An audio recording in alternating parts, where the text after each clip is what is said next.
이제 마가복음 4장 35절로부터 41절까지 함께 봉독합니다. 시작합니다.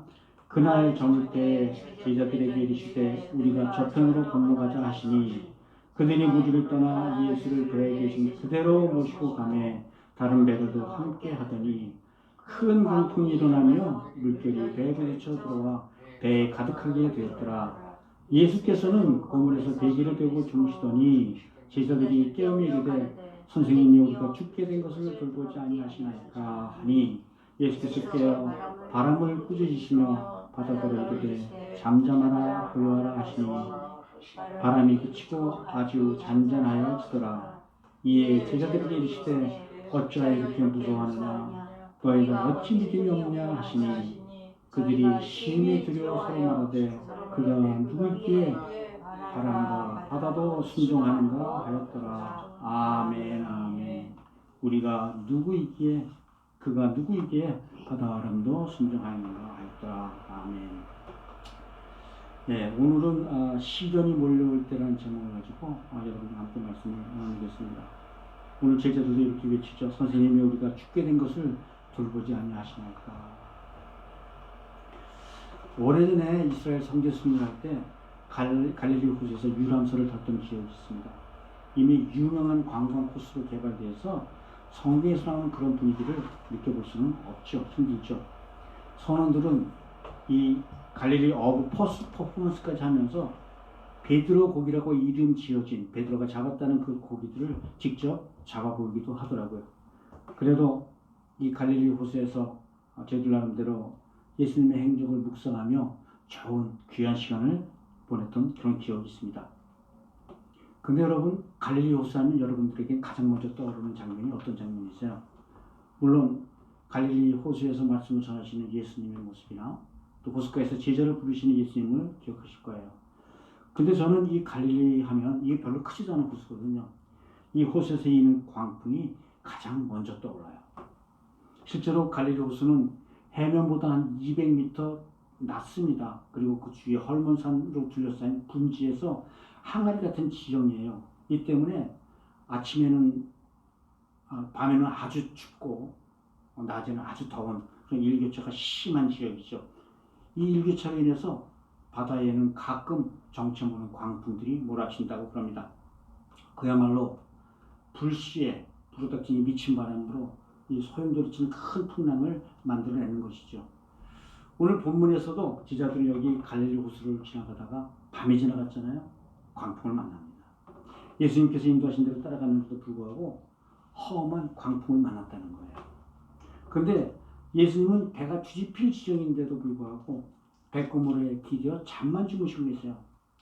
나름대로 갈릴리 출신 어부 출신들인 이 제자들은 나름대로 배를 조절해 보려고 온 힘을 다했지만 도저히 그 광풍을 견뎌낼 재간이 없었어요. 이 제자들은 비로소 예수님을 깨우면서 예수님께 원망 비슷한 말을 합니다. 선생님이여 우리가 죽게 된 것을 돌보지 아니하시나이까. 이때 예수님이 일어나셔서 바람을 꾸짖으시고 바다에 이르시되 잠잠하라 고요하라 하셨죠. 그런 후에 제자들에게 믿음이 없는 것을 꾸짖으십니다. 여러분, 우리 인생에도 이렇게 예측 못할 불가능한 광풍을 만날 때가 있지요. 그럴 때 여러분은 어떻게 이 광풍을 마주 대하시겠어요? 만약 여러분들이 지금 헤어날 수 없는 환난을 만났다면 여러분들은 어떻게 이 환난을 헤쳐나가시겠습니까? 오늘은 하나님께서 우리 인생에 불시적으로 나타난 이런 불가항력적인 시련들 통해 우리가 무엇을 알기 원하는지 말씀해 주신 겁니다. 함께 알아보는 시간 되도록 하겠습니다. 먼저 우리 인생길에는 항상 문제가 있다는 거예요. 문제 없는 인생은 없다는 겁니다. 인생으로 태어났던 자체가 망망대해에 떠있는 이적 편지와 같은 처지라는 것이죠. 그런데 일단 배는 바다에 뜨면 잔 파도이든지 큰 파도이든지 쉬지 않고 파도를 만나죠. 이것이 바로 피할 수 없는 운명이라는 거예요. 그 중에서도 이런 광풍 만나면 어떤 배는 속절없이 흔들리다가 광풍에 휩쓸려 난파당하기도 하고요. 또 어떤 배는 아무리 험한 파도가 와도 태풍이 와도 이 태풍을 이용하여 오히려 앞으로 더 잘 나가는 경우도 있습니다. 문제는 어떤 풍파를 만나느냐가 있는 게 아니라 이 풍파를 어떻게 내가 해석하느냐가 더 중요하다는 겁니다. 아멘. 실질적으로 우리 인생살이에서 문제가 없는 것은 공동묘지뿐이 없습니다. 역설적으로 우리 인생에 문제가 있다는 것은 우리가 살아있다는 증거가 되는 것 아니겠습니까? 제가 아는 한 선배는 집에 파킹장에서 자신이 후진하던 차에 자신의 4살짜리 아들이 치여 죽었습니다. 이런 문제를 어떻게 해석하실 거예요? 어떻게 해결하실 거예요? 신혼인데 전쟁에 나갔다가 전사한 남편의 유해를 받습니다. 뱃속에 유복자까지 있답니다. 남편이 이 여인들에게 여러분들은 어떤 위로의 말을 전할 수 있으시겠어요? 아마존 정글 선교사로 나갔다가 원주민에게 잡혀서 살해를 당했어요. 이렇게 남을 돕는 이런 신실한 사람들이 어떻게 이런 억울한 죽음을 당한다는 것, 이 사실을 우리는 어떻게 해석해야 옳겠습니까? 우리에게는 도저히 답이 없죠. 그렇다고 하나님만 원망하고 살 수도 없지 않습니까? 이처럼 우리 인생길에는 항상 우리가 헤어날 수 없는 문제들이 있다는 거예요. 그러나 이런 문제와 더불어 믿는 자들의 인생길에는 예수님께서 항상 함께 하신다는 사실도 기억하시기 바랍니다. 아멘. 오늘 본문의 제자들은 광풍을 만났는데도 먼저 예수님께 구하지 않았어요. 그리고 자신들의 힘으로, 자신들의 기술로, 자신들의 능력으로 이 험한 광풍 속에서의 위태로운 상황을 해결해 보려고 했습니다. 우리도 마찬가지잖아요. 우리가 어떤 시련을 만났을 때는 먼저 내 힘으로 해결해 보려고 하잖아요. 그렇습니다. 문제가 있으면 먼저 예수님을 찾지 않고 내가 해결해 보려고 한다는 것이 바로 우리의 본능, 우리의 혼이라는 겁니다. 우리는 먼저 예수님께 문제를 가지고 나가지 않습니다. 자기가 끌어안고 고생할 만큼 고생을 다 한다는 거예요. 그러다 다 죽게 되면 할 수 없이 그때 천부에 의지할 곳 없어서 두 손 들고 나갑니다. 하면서 하나님을 찾아가죠. 늦게라도 하나님 찾으니 다행이긴 하지요. 하지만 대부분의 우리의 상황은 이미 걷잡을 수 없는 그런 험한 지경까지 빠지게 되어 있다는 거예요. 그런데 여기 사실 우리가 기억해야 될 것은 예수님께서 이 모든 사실을 아시고 문제를 아시고도 그냥 보고만 계신다는 사실을 기억해야 한다는 거예요. 보고만 계시다는 거예요. 오늘 본문에 보니까 예수님은 주무시는 척하고 또 모르시는 주무시고 계시세요. 이는 마치 아이가 길을 걷다가 넘어지면 본인이 스스로 일어날 수 있도록 훈련을 시킨다는 것과 마찬가지라는 거예요. 언제까지 아이들 뒤를 돌려 쫓아다니면서 넘어진 아이들을 일으켜 세우겠어요. 냉정한 것 같지만 그때는 넘어졌을 때 혼자 일어나도록 가르쳐 주는 것이 부모가 해야 될 일이라는 것이죠. 마찬가지로 예수님도 제자들과 함께 있었지만 문제를 만난 제자들에게 먼저 손을 내밀지 않으셨다는 거예요. 예수님은 우리가 먼저 주님께 문제를 가지고 나가기 전까지는 우리의 문제에 별로 관여하지 않으세요. 그리고 예수님은 우리가 먼저 주님을 부르짖기를 원해요. 여러분 잘 아시는 말씀 있죠. 인간의 포기가 바로 하나님의 시작이라는 말씀. 하나님은 우리가 조금이라도 자신의 힘이나 능력으로 의지하여 해결하려면 그때는 구원의 일을 시작하지 않으십니다. 왜 그럴까요? 하나님한테 의지하는 법을 가르쳐 주시는 거예요. 우리는 다행히 모든 일이 잘 되면 내가 똑똑해서 내가 능력이 있어서 잘 되는 걸로 착각하죠. 우리는 항상 하나님의 도우심과 은혜가 우리가 모르는 이 땅에 존재하고 있다는 사실을 기억하지 못하기 때문입니다. 문제를 만나면 나 혼자라고 생각하지 마세요. 예수님이 곁에서 항상 지켜보고 계신다는 사실을 기억하기 바랍니다. 아멘. 시련을 만나면 먼저 지체 없이 주님께 문제를 들고 나가는 우리 모두가 되시기를 주의 이름으로 축복드립니다. 아멘. 예, 예수님은 문제 속에서도 주무시고 계십니다. 이것은 무엇을 의미할까요? 우리는 죽고 살기의 문제인데 이런 문제가 와도 동요하지 말라고 말씀하시는 거예요. 어떤 사람은 예수 믿기 전에는 참 사는 게 힘들었는데 예수 믿고 병도 낫고 사업도 잘 된다고 간증하기도 하죠. 반면에 어떤 사람은 예수 믿을 때는 별 문제가 없이 돈도 안 믿을 때는 돈도 잘 벌고 또 잘못해도 잘 넘어갔는데 예수 믿고 나서는 사업도 잘 안 되고 자녀도 잘 안 되고 문제가 생기고 우환이 생겼다고 불평하기도 합니다. 여러분, 예수 만나는 여러분들의 경험에는 만사가 형통하셨던가요? 예수 믿어도 병 나고 사업이 부도도 나고 교통사고로 불구가 되기도 하는 겁니다. 그런데 예수 믿으면 이 세상세가 더 힘들어지는 건 어쩌면 더 당연한 일인지도 몰라요. 왜냐고요? 우리 믿는 자들은 곧 없어질 이 땅에 매어서 세상의 육적 원리에 따라 사는 사람들이 아니라 영원한 세상 하나님의 나라를 기대하면서 다가올 영적인 천국을 바라보며 하늘의 원리에 따라 사는 백성들이기 때문이니까요. 여러분, 이런 어려운 상황을 만나왔던 우리 선지들도 많이 계시죠. 우리 믿음의 선지들도 수없이 겪어온 황당한 어려운 일들입니다. 시편 44편 22절 보니까요, 이런 고백이 나와요. 우리가 종일 주를 위하여 죽임을 당케 되며 도살할 양같이 여김을 받았나이다. 주여 깨서서 어찌하여 주무시나이까. 일어나시고 우리를 영영히 버리지 마소서. 어찌하여 주의 얼굴을 가리시고 우리의 고난과 압제를 지시나이까. 우리의 영혼은 진토에 굽히고 우리의 몸은 땅에 붙었나이다. 일어나 우리를 도우소서. 주의 인자물 인하여 우리를 구속하소서. 아멘. 이 시편은 사실 예수님이 당했던 고난을 예표하는 그런 시편입니다. 그런데 겟세마네에서 예수님은 이런 고난을 당하시면서도 원망 뒤에 한마디 더 붙이시죠. 마태복음 26장 39절. 그러나 내 원대로 마옵시고 아버지 원대로 하옵소서. 아멘. 네, 문제가 아무리 심각해도 내가 당장 죽을 것 같더라도 세상이 끝날 거라고 생각하지 말라는 말씀이에요. 제자들에게는 배에 물이 들어와 배가 곧 침몰될 지경인데도 예수님은 주무시고 계셨습니다. 예수님이 너무 피곤하셔서 이런 소동이 일어나도 모른 척한다고 생각하지 마세요. 예수님 알고 계시지만 우리가 절망하고 포기할 때까지 주님 앞으로 나오기를 기다리시는 거예요. 주님은 우리가 백기를 들고 주 앞에 나올 때까지는 움직이지 않으십니다. 환난을 맞아 처음부터 하나님의 앞으로 나와 주의 인도를 받을 수만 있다면 우리는 정말로 얼마나 더 겸손해질 수 있겠습니까? 자신의 능력을 과신하지 마십시오. 자신의 힘으로 할 수 있다고 믿다가 큰 코 다치는 일이 여러 번 나오죠. 물질, 건강, 사회적 명성. 하나님이 허락하지 않으시면 하루아침에 날아가는 것은 아닙니까? 그런 여러분 안들이 계시는 여러분과 동행하시는 예수님을 주무시게 하지 마세요.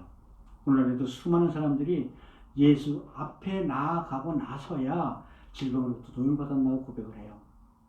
오늘도 수많은 사람들이 우울증으로 삶의 의욕을 잃고 살다가 예수 앞으로 나갔기 때문에 하루아침에 새롭게 기쁨을 찾아내라는 간증들도 합니다. 육적으로 예수를 모르기 때문에 맑은 날에는 산가나 물가로 가면 긴장이 풀리고 스트레스가 날아간다고 생각하죠. 물론 산과 들로 나아가면 확실히 기분 전환은 될 거예요. 그런데 이것은 그냥 진통제와 같은 거라는 겁니다. 원인을 제거하지 않고 열만 떨어뜨린다고 병이 낫는 건 아니잖아요. 지식이 발달하고 문명의 이기가 많아져도 만족을 모르는 현대인들은 더욱더 많아집니다. 이것이 바로 현대인들의 특성이죠. 육체적인 쾌락을 즐기다 못해 이젠 스카이다이빙까지 해봐도 그때뿐이지 만족하지 못해요. 어디도 아슬아슬한 이 쾌감을 찾아내 즐길 만한 것이 더 없나. 아무리 목숨을 건 모험을 스릴을 찾아다녀도 그 끝에 참 만족은 없습니다. 인생의 모든 문제는 하나님을 잊어버렸기에 잉태되었기 때문이에요. 세상의 육적 방법으로는 답이 없습니다. 오직 인생의 모든 문제의 답은 오직 우리 주 예수 그리스도께 달려있다는 사실을 믿으시기 바랍니다. 아멘. 여러분, 이 세상의 삶에서 하나님이 내 삶에서 빠져 있으면 언제나 불안하고 초조합니다. 에덴 동쪽을 살던 가인은 동생을 죽인 후에 그곳에서마저 쫓겨나 동쪽으로 노땅까지 흘러나가죠. 거기서 가족을 꾸리고 큰 성을 쌓습니다. 그리고 그 성의 이름을 자기 아들의 이름을 따서 에녹이라는 큰 성을 쌓고 숨어 살면 자기 마음이 편할 줄 알았어요. 그러나 하나님으로부터 떨어져 나온 후에 쫓겨나온 이후부터는 마음은 언제나 두려움과 수치심으로 가득했다는 거예요. 평강을 찾을 수가 없다는 거죠. 마치 엄마 잃은 아기와 같은 처지예요. 아무리 장난감이 많아도 그 가슴은 언제나 두렵고 허전합니다. 돈 많다고 마음에 만족함이 있는 게 아니잖아요. 출세했다고 우리 마음에 평안이 오는 게 아니잖아요. 권력이 있다고 두려움에서 벗어나는 건 더더욱 아니잖아요. 마음의 평안은 하나님께 가까이 다가갈수록 얻어지는 하나님의 선물이요 축복인 줄 믿으시기 바랍니다. 아멘. 그러면 어떻게 해야 하나님께 더 가까이 다가갈 수 있냐고. 예, 우리 인간은 날면서부터 죄인으로 태어나서 죄를 지으면서 살아갑니다. 이 죄로 인해 우리 인간은 나면서부터 우리를 만드신 창조주 하나님으로부터 떨어져 나가고 말았어요. 그리고 이 죄로 인하여 우리는 서로 미워하고 시기하고 질투하고 또 교만해 서로를 무시하며 삽니다. 이기적이고 욕심쟁이고 남을 욕하고 살다 보니 우리 인생이 저절로 피곤해지고 우리 인생의 마음에 평강이 없는 거예요. 그래서 우리 인간의 인생은 숙명적으로 가인의 후손답게 죄와 죄책감에 살아갈 수밖에 없는 겁니다. 이런 우리 인간의 이해할 수 없고 거부할 수 없는 죄와 죄책감에서 해방시켜 주신 분이 바로 우리 주 예수 그리스도라는 겁니다. 하나님의 아들 되신 예수님은 이 내 죄를 위하여 대속제물로 십자가에 돌아가셨어요. 마치 순한 양처럼 아무 불평 없이 돌아가셨어요. 우리는 정말 죄인의 괴수 같은 나마저 품어주시는 이런 하나님 예수님의 사랑에 감동하고 감격합니다. 끝없는 혼돈과 어둠 속에 살던 우리가 예수님의 빛 앞에 설 때 비로소 자신의 악함을 깨닫고 회개하게 된다는 겁니다. 이 사랑의 감격으로 우리가 예수님을 나의 주인이요 구세주로 마음으로 믿고 신할 때 비로소 예수님은 우리 마음 안에 들어오시고 더불어 우리 마음 안에 예수님의 평강함을 누리게 해주시는 겁니다. 우리가 예수를 믿으면 우리를 죄인의 정죄하지 않은 이 세상에서는 딱 한 사람, 한 명, 사탄 하나뿐이 없습니다. 그러나 나를 만드시고 세계 만물을 창조하신 하나님, 그분이 내 과거, 현재, 미래의 모든 죄를 용서해 주셨다고 선포하셨는데 누가 감히 우리 믿는 자를 정죄한다는 말씀입니까? 성경 로마서 8장 35절부터 39절에서는 이렇게 말씀해요. 누가 우리를 그리스도의 사랑에서 끊으리요? 환난이나 공고나 핍박이나 기근이나 적신이나 위험이나 칼이랴. 그러나 이 모든 일에 우리를 사랑하시는 이로 말미암아 우리가 넉넉히 이기느니라. 내가 확신하노니 사망이나 생명이나 천사들이나 권세자들이나 현재일이나 장래일이나 능력이나 높음이나 깊음이나 다른 아무 피조물이라도 우리를 우리 주 예수 그리스도의 사랑 안에 있는 하나님의 사랑에서 끊을 수 없으리라. 그렇습니다. 우리는 하나님의 사랑 안에서 자유함을 얻은 사람들입니다. 우리가 예수를 만나 이 죄의 문제가 해결됐다는 확신이 있을 때 그 안에서 참 평안을 누릴 수 있는지를 믿으시기 바랍니다. 다시 말씀드리자면 이 세상 삶은 피곤한 건 당연한 일이라는 거예요. 장사하는 사람, 사업하는 사람, 이익을 위해서 서로 상처를 주고받기도 하죠. 직장 생활하는 사람들은 일도 잘해야 되고 또 상사와 동료보들과 잘 융합해야 살아남아요. 아무리 평화로워 보이는 가정이라 해도 서로 구석구석 서로 마음을 쓰고 서로 부담지 않고는 견뎌낼 수 없습니다. 이 모든 일이 자신이 죽어져야 하고 손해를 봐야지만 가능한 일이라는 거예요. 또 그뿐입니까? 우리의 건강을 위해서 열심히 쉬지 않고 짬을 내서 운동도 해야 되지 않습니까? 그러다 보니 부지런해야지만 살 수 있고 부지런하게 살려다 보니 인생은 저절로 피곤한 인생이 되고 마는 겁니다.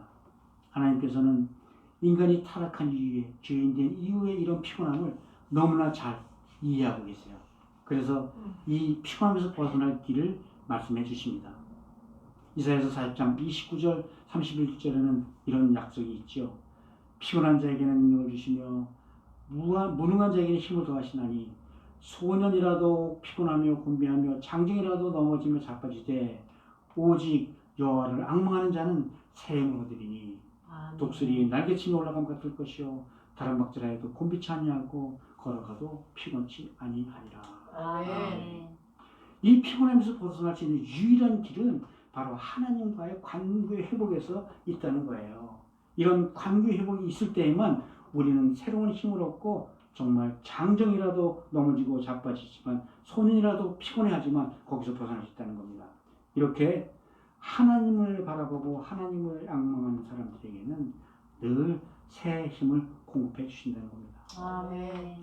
그렇습니다. 하나님을 앙망하고 하나님 바라는 사람들에게는 피곤함이 없어요. 그 배에 생수의 강이 콸콸 쏟아난다는 거예요. 돈이 없어도 누가 알아주지 않아도 아무리 험한 어려움이 와도 여호와만이 우리의 힘이 되는 겁니다. 우리에게 힘 주시는 그 여호와 하나님으로 말미암아 우리가 시련도 견뎌내는 줄 믿으시기 바랍니다. 아멘. 이렇게 살아나기 위한 조건이 하나가 있죠. 이것이 바로 하나님의 말씀에 순종하라는 겁니다. 하나님의 말씀에 내 인생을 나아가서 우리 전 인생을 온전히 맡기라는 거예요. 시련이 다가오면 자기가 해보려고 애쓰기 전에 먼저 하나님께 문제를 맡겨버리시기 바랍니다. 그렇다고 아무 일도 하지 말라는 건 아니죠. 일하기 전에 하나님께 나아가 하나님의 인도함을 받으라는 거예요. 그래서 하나님께서는 우리에게 시험을 당하여도 두려워하지 말라고 말하는 말씀을 자주 하시는 거예요. 슬픈 일이든 기쁜 일이든 먼저 범사에 감사하고 항상 기뻐하라고 말씀하셨어요. 아멘. 우리의 모든 염려를 주께 맡기라는 말씀은 하나님께서 우리를 책임지신다는 말씀이에요. 아멘. 하나님은 인생이 아니시니 시간치 아니하시고 아멘. 하나님께서 명령하신 것은 하나님께서 모두 책임져 주시겠다는 겁니다. 아멘. 어떻게 책임지냐고? 대안이 있으시다는 거예요. 하나님께서는 우리의 대안을 가지고 계시다는 거예요. 우리는 그 대안이 무엇인지 알 수 없으나 하나님께서는 벌써 그 대안을 가지고 계신다는 말이죠. 아멘. 그 대안은 믿고 순종하는 자들의 인생을 형통케 하시는 하나님의 크고 놀라운 비밀한 일이라는 겁니다. 아멘. 이 비밀한 일은 어떻게 알고 있냐고요? 에레미야 33장 3절입니다. 너는 내게 부르짖으라. 내가 내게 응답하겠고 내가 알지 못하는 크고 비밀한 일을 내게 보이시리라. 아멘. 믿음으로 말씀을 순종할 때 하나님께서는 우리에게 그 하나님의 비밀, 크고 비밀스러운 일을 보이실 거라는 겁니다. 이것이 바로 하나님의 대안이라는 거예요. 아멘. 그러므로 우리 믿는 자들은 믿는 자들의 아버지로부터 형통한 인생을 보장받은 줄로 믿으시기 바랍니다. 아멘. 사랑하는 성도 여러분, 우리가 인생을 살다 보면 오늘 본문에 나오는 제자들처럼 바다 가운데서 풍랑을 만날 수 있어요. 그런데도 예수님은 이걸 보고도 베컴으로 해서 잠을 주무시고 있습니다. 예수 믿는 우리들에겐 아무리 세상의 요동을 쳐도 별로 심각한 일이 아니라는 거예요.